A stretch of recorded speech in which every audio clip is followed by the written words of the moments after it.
All right, time for What to Watch. Turns out a lot of young people truly believe that money can't buy you love, so they're not willing to pay for it on dating apps. Oh, I was going to say, what is this about? Is that According to illegal? new reporting from the New York Times, younger generations are swiping left on dating app subscription fees.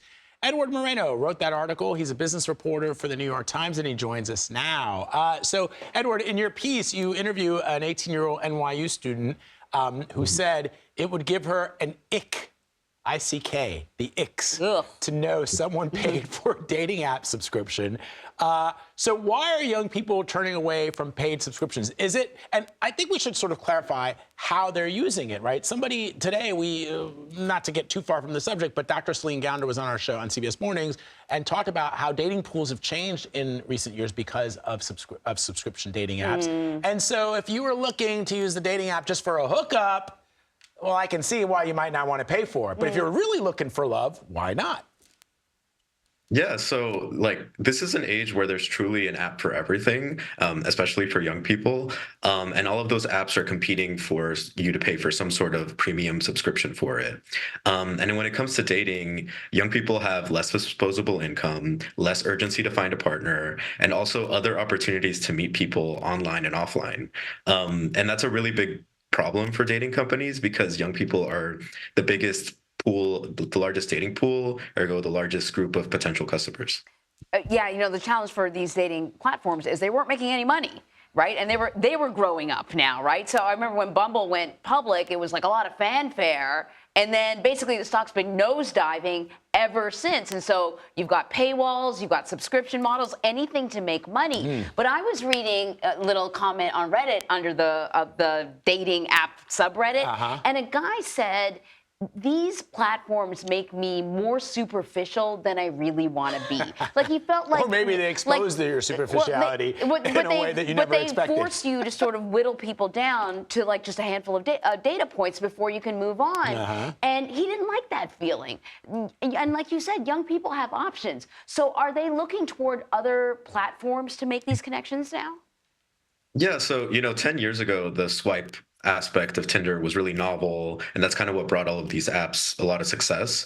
But also for young people now, that stigma and apprehensiveness of meeting people online has kind of faded, and there are other social media platforms like Instagram or TikTok where you could potentially learn more about a person before meeting them online than just looking at their dating profile. Like if you have mutual friends, for example. So basically, if your goal is to meet someone online casually, it's not that hard to do it on a variety of platforms without paying for it. People who do pay for dating apps tend to be older with more disposable income and more serious about finding a long-term partner. And that's just a smaller group of potential customers. What about, so what are dating apps doing to satisfy what investors are looking for? I wonder if there's an opportunity to, and I know some of these apps already exist where you're specifically going after a specific demographic, like JDate, or like an app that only deals with ultra rich people. Or, I don't know what that's called because I'm not in that group. But they all have their quirks that people just don't seem to like. Oh, so that doesn't work either? Yeah, those various analogs that particularly Match Group haven't shown a whole lot of promise quite yet. What they've, more than anything, what those companies are doing right now is telling investors that they're willing to try new things. Match Group CEO Bernard Kim, Match Group is a company that owns Tinder and Hinge. He told investors earlier this year that the company is adopting a fast fail mentality.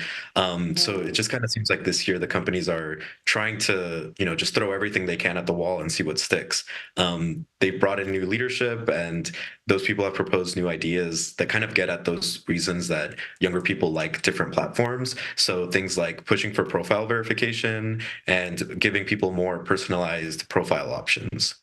Or maybe have people meet in real life. Yeah, maybe that seems to be what they really want to do. Just go to, a bar, club, a library, bookstore, and you can coffee do it through shop. The app. You could say it's this, it's a Hinge meetup or a Bumble meetup or something. The thrill of victory and the agony of defeat in the wild. That's how I did it back in my day, Anne-Marie. Oh, God. And it was very successful, I might add. And you walked a mile to school. That's right, barefoot. This was really interesting. Thank you very much for joining us, and thanks for your reporting. Really cool. Of course, thanks for having me. Thanks, Edward.